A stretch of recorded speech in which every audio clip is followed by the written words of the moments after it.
Hey everyone, I'm working to hit 1,000 subscribers, and I need your help to get there. If you enjoy this content, please hit that subscribe button right now.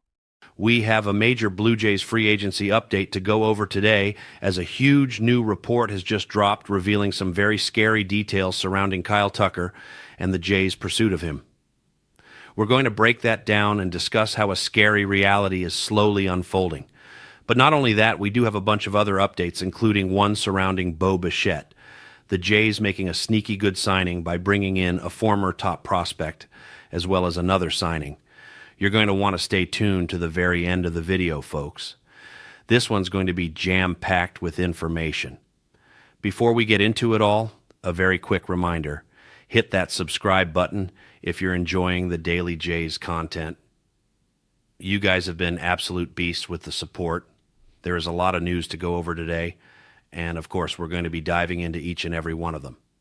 We do have a very scary Kyle Tucker update to go over, but I want to start with a couple signings that they've made. Let's start with Eloy Jimenez. He has agreed to a minor league deal with the Jays with a spring training invite. He's 29, but he has shed 20 pounds since the end of the season and has been playing in the Dominican Winter League. He returns to the Jays on a minor league deal after joining late last season. He's hitting .246 with a .324, .426 slash line with 5 homers and 19 RBIs. This is actually a pretty interesting lightning in a bottle signing here. Eloy Jimenez has had some very successful MLB stints. They signed him during the ending part of the year last year. He never made an appearance for the Jays, but they re-signed him now with a chance to make the MLB roster out of spring training. It is nice to take a step back and discuss some new moves that they've made. He's looking pretty good, and to hear that he has shed 20 pounds is pretty notable, right? Because for someone who has had MLB success before, you kind of love to see this. And these are moves that Ross Atkins has done in the past multiple times. You can see his stats here. He had a couple good years, obviously his rookie year. He finished as a finalist in the Rookie of the Year voting, won a Silver Slugger in the COVID-shortened season, had a great year in 2022, a decent year in 2023. He's a decent player, and he's someone who can hit lefties really well, I believe.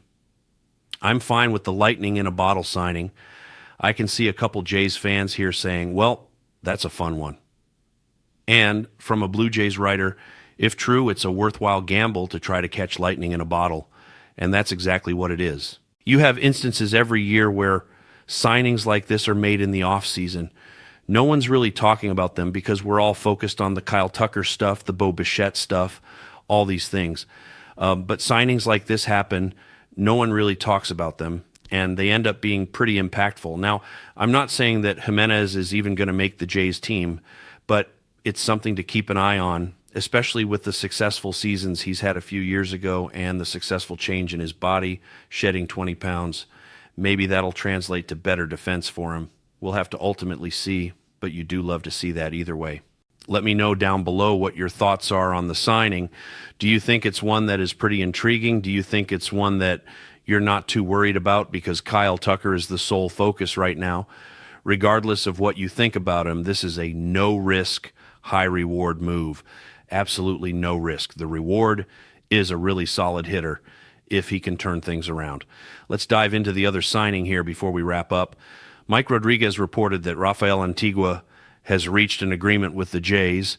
It is a minor league contract. So, again, not too much to go over here. He's an infielder. I believe he plays shortstop. I'll move on from this one quickly, but that's two moves they made. Eloy Jimenez is more exciting.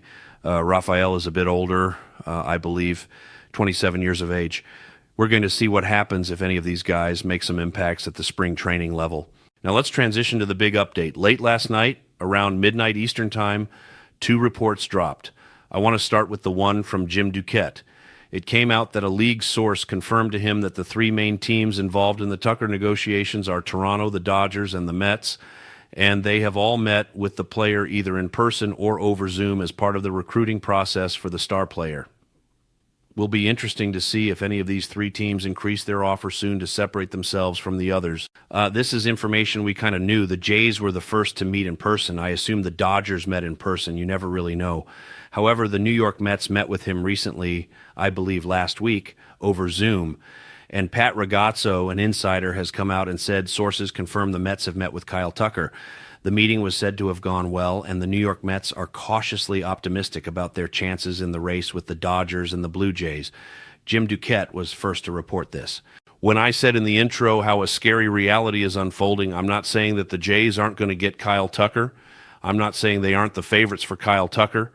But the longer this drags on, the scarier it gets, because it's now been officially confirmed, essentially, that 3 teams have met with Tucker. For a while, it was just the Jays' name. That was a month ago when he met at the Florida complex in Dunedin. But now, of course, he's not just meeting with the Jays. We all knew that. It's the Dodgers and the Mets as well. And if you want to think back to some reports we've discussed here on the channel, we know that insiders have recently come out and said that the Jays have been really aggressive in Kyle Tucker recruiting. That's positive. But also, Ben Nicholson-Smith last week kind of threw some water on the Kyle Tucker to the Jays stuff and said that the Mets are a sneaky team to be able to offer him a ton of money. They, of course, have one of the richest owners in baseball in Steve Cohen. It's a scary reality here if Bo Bichette goes to the Red Sox after they strike out on Alex Bregman and then Tucker goes elsewhere. Now it's better than Tucker staying in the AL if he's not going to the Jays. I'd like for him to stay in the NL if he's not going to the Jays, which the Mets and Dodgers both would accomplish. But man, is this scary. And fans are starting to feel a little bit tense now because you think about how this has dragged on. We finished second in the Ohtani sweepstakes, top 5 in the Juan Soto sweepstakes, second in the Roki Sasaki sweepstakes. Yes, they got a lot of guys this offseason, but if there's ever a time for Ross Atkins entering the final year of his contract to come out and say, well, yes, hey, let's get our big splash. We've been waiting. This is it. You could argue for years we've gotten a few. Kevin Gausman, George Springer, obviously the biggest one. It is going to be scary to see what happens here, and I'm worried a little bit. I'll say a little bit. I'm still confident the Jays are going to get him, but my optimism is slowly fading, whereas the Mets fans, I see it on Twitter, their optimism is slowly increasing here. That leads me to asking you guys, what do you think about this new report? Does it scare you a little bit? Obviously, a couple notable reporters here. But I also want to ask you this question. If the Jays don't get another bat, how do you feel about this lineup? Springer, Barger, Guerrero, Kirk, Santander, Okamoto, Varsho, Clement, Jimenez. A very good lineup. You don't have Bo Bichette and you don't have Kyle Tucker here. You're basically replacing, for all intents and purposes, as it pertains to last year, Okamoto's bat with Bichette's bat, and then Santander with whoever's in there. Nathan Lukes, I guess, if you want to throw him out there. When I look at it, it's a really good lineup. You can assume that George Springer is not going to have as good of a year as he did last year, but at the same time, you can say that Santander is going to have a much better year, right? Okamoto, who knows? He's not going to replace Bo Bichette, but will the addition of Santander being healthy and Okamoto's ceiling or floor kind of replicate some of Bichette's loss? Sure, you can hope for a Barger breakout, a lot of different things. And that's a conversation for if they don't get Bichette or Tucker. But a scary reality is slowly unfolding. If they don't get either, I do think the Jays are ultimately still in a good spot.